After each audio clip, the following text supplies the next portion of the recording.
Entrevista. 7 de la mañana, 31 minutos. Saludamos en Quito a la asambleísta Gabriela Larreati, que está con nosotros. Ella es de Suma. Gracias, asambleísta. ¿Cómo le va? Buenos días. Muchas gracias, Javier. Bienvenido. ¿Cómo está? Buenos días. Gracias por aceptar esta invitación. En la Comisión de Régimen Económico la situación está como una verdadera papa caliente, ¿verdad? Sí, tenemos... Es verdad, tenemos sí. algunos problemas, algunas faltas de consenso sobre todo. El texto de la ley es gigante, son 404 artículos, para 30 días es demasiado, sobre todo porque necesitan ser analizados con la responsabilidad del caso. Lo he repetido muchísimas veces, no es cuestión de leer la ley y dejarla pasar, sino que hay que analizar cada texto. Usted sabe, incluso cuando son trámites ordinarios, a veces se deslizan cosas que no deben pasar, obviamente. Peor en una ley de 404 artículos en 30 días. Claro. Por esta razón es que yo he solicitado que se haga esta división, que se saque el Código Orgánico Monetario Financiero y el Código de Finanzas Públicas, no porque no crea que es urgente, ¿Sí, eso no? es absolutamente urgente para el país. Es más, estamos tarde, estamos 2 años tarde. Pero bien pudo haber sido mandado en un proyecto económico urgente con anterioridad. Estamos hablando de junio, julio, qué sé yo, cuando ya se vio la necesidad. Sabemos desde mucho tiempo que la independencia del Banco Central es muy importante, y por eso con la coalición de la transparencia hay varios asambleístas que ya habíamos presentado una reforma para que el Banco Central se convierta nuevamente en una entidad autónoma e independiente. Usted plantea entonces sacar el tema monetario y finanzas para dejar solo lo tributario, ¿o me equivoco? Bueno, no es solo lo tributario, porque en temas económicos vemos que la ley reforma a 22 cuerpos legales. Sin no duda, todos claro. Estos son tributarios, pero lo que yo planteo es sacar el tema financiero, Código Orgánico de Planificación de las Finanzas y Código Orgánico Monetario y Financiero, y tratar todo el resto, tratar los otros 20 cuerpos legales. Muchos de ellos son solamente un artículo, 2 artículos, dentro de un marco económico del país.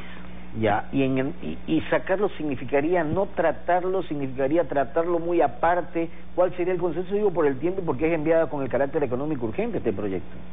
Sí, esos 20 artículos ya están prácticamente los hemos analizado todos. Faltarían unos 2 o 3, y todas las disposiciones generales y las disposiciones transitorias que todavía no han sido analizadas. Se ha llegado a un consenso de lo que hemos tratado, se ha llegado a un consenso aproximadamente del 50%. Tenemos que volver a analizar todos los artículos de los que no hemos llegado a consensos y que necesitamos. Posiblemente va a ser necesario votar por artículo de aquellos en que no han sido aceptados, que se transfiera el texto como estaba planteado, o con los pequeños arreglos que se han hecho en la comisión. ¿Hay quienes sostienen que se debería archivar esto? ¿Usted es partidaria de eso o no? No, yo no soy partidaria de esto, porque el país necesita estas leyes. El país necesita que se trabaje en pro del bienestar del país. Estas leyes, mire, hay muchas cosas importantes. La remisión de los intereses, multas y recargos para los beneficiarios de créditos estudiantiles, son como 9,000 familias que están a la espera de este texto legal para poder solucionar sus problemas. Todas las empresas están a la espera de que el anticipo de impuesto a la renta sea definitivamente eliminado para tener más flujo en sus empresas. Hay muchas cosas importantes en el proyecto que no tienen que ser descartadas así de fácil. Es nuestra responsabilidad como Asamblea Nacional darle paso a esta ley, pero obviamente con seriedad, con un trabajo serio, un trabajo entregado, con un compromiso con el país. Eso es lo que hemos hecho en la comisión. Bueno, al menos la mayor parte de los asambleístas hemos estado todo el tiempo en la comisión. Hemos tenido, para el primer debate tuvimos más de 50 horas, y para este segundo debate también vamos más de 50 horas en 4 días. De ayer sesionamos como 14 horas seguidas. Entonces, eso es lo que hemos hecho, y este proyecto definitivamente necesita ser emitido como se lo ha trabajado en la comisión. Claro, ahora, el problema es que el Código Orgánico Monetario y Financiero no lo hemos podido trabajar. Se han reunido con varios sectores, han escuchado a algunos sectores ustedes, de toda índole, ojo. De todos. Ya, pero hay una amenaza en cambio del sector indígena. Bueno, yo creo que esa es una responsabilidad del sector indígena. Sería una pena que sean tan irresponsables con el país en los días del paro. Porque ustedes los escucharon a los de la CONAIE, ¿verdad? Así es, nosotros les escuchamos a la CONAIE y el tema es que se les consultó cuáles han sido sus propuestas respecto de la eliminación del subsidio. Y la respuesta fue: no queremos saber nada del subsidio, no queremos saber nada de la eliminación del subsidio. ¿Cómo se puede conversar con sectores que se ponen en esa situación?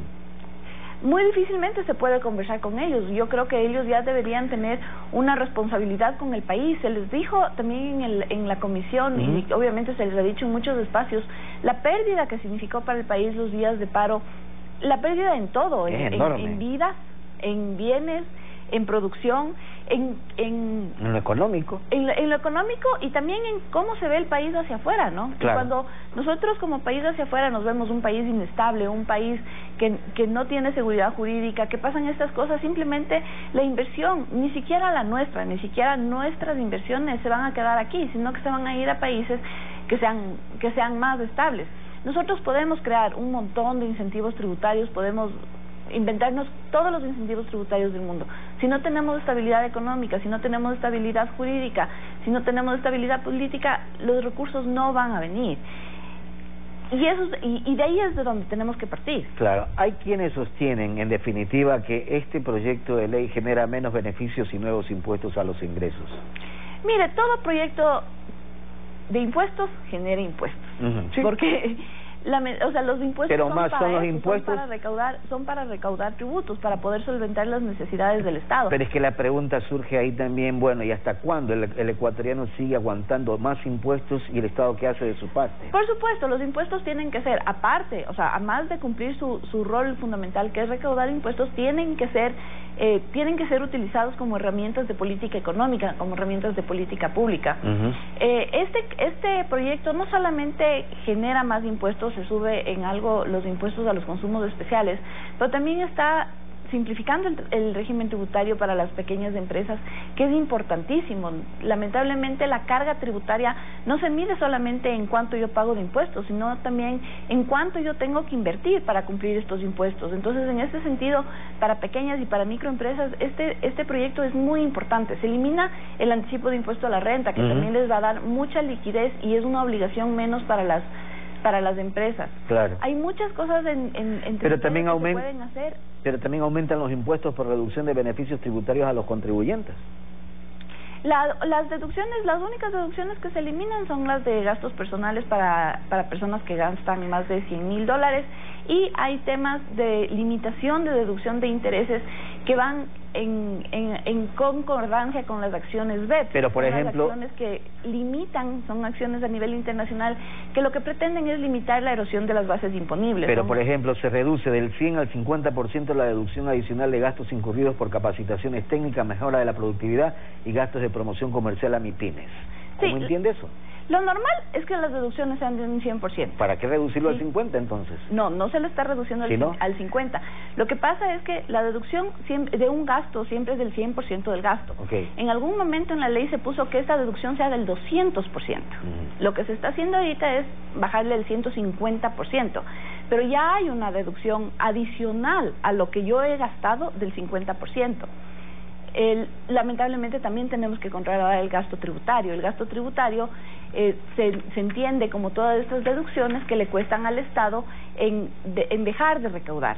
Estas deducciones tienen que ser medidas, tienen que cumplir con una meta, y lamentablemente la legislación ecuatoriana también ha estado acostumbrada a crear gastos tributarios sin ningún tipo de medición, ni siquiera de la cuantificación del gasto, peor aún del cumplimiento de metas. Entonces son cosas que tienen que irse arreglando en nuestro sistema tributario para no erosionar las bases imponibles, para que este gasto tributario puede compararse paralelamente con un gasto público, porque al ser dinero que deja de recaudar el Estado, es dinero que deja de invertir en servicios públicos. Los impuestos Pero bueno sería tienen que se invierta en seguir. el servicio público, pero Por no por el supuesto, gasto de la burocracia, que ya está harto el país de tanta burocracia. Esa es una discusión. Ahí está el tema. Sí, esa es una discusión que todavía sigue vigente. Definitivamente no podemos sostener las finanzas públicas solamente con impuestos. El Estado tiene muchísimo espacio todavía para bajar el gasto público. Yo decía en estas semanas, en cada entrevista que yo he ido, sí, me he encontrado con altos funcionarios públicos con al menos 4 decanes. Uno de avanzada, mire, el del carro, 2 carros. Hay muchísimo espacio para reducir el gasto público y para hacerlo más eficiente. En el 2018, 15.000 millones de dólares recaudó el Servicio de Rentas Internas. Pregunte dónde fueron 10.000 millones. A sueldos. La gente dice, ¿y hasta cuándo, pues? ¿Hasta cuándo? Pero claro, si es que el Estado comienza a sacar plata, también decimos, ¿y qué va a pasar con la gente que sale al desempleo? Busquemos un acuerdo entonces, le digo al sector privado, mire, aquí tengo 20.000, coja esos 20.000 y usted no me paga un beneficio, no me paga un tributo, no me paga un impuesto.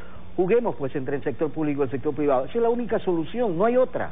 No, definitivamente tiene que bajar el gasto público, es una exigencia que el gobierno tiene que cumplirla. Hay muchísimo espacio todavía para bajar el gasto público, hay muchísimo espacio para ser más eficientes y hay muchísimo espacio para seguir controlando la corrupción. O sea, seguimos teniendo unos niveles de corrupción altísimos en el Estado y eso es lo triste porque se desfigura absolutamente todo lo que como Estado podemos hacer. ¿Para cuándo estará el informe, asambleísta?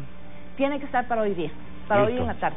Gracias, ¿eh? Ya, gracias. Que tenga buen día la asambleísta Gabriela Larrategui de Suma, miembro de la Comisión de Régimen Económico, que está con una verdadera papa caliente, como decíamos al principio de esta entrevista, con este proyecto de ley de crecimiento económico. 7 de la mañana, 42 minutos, una pausa, enseguida estaremos con los deportes, ya volvemos.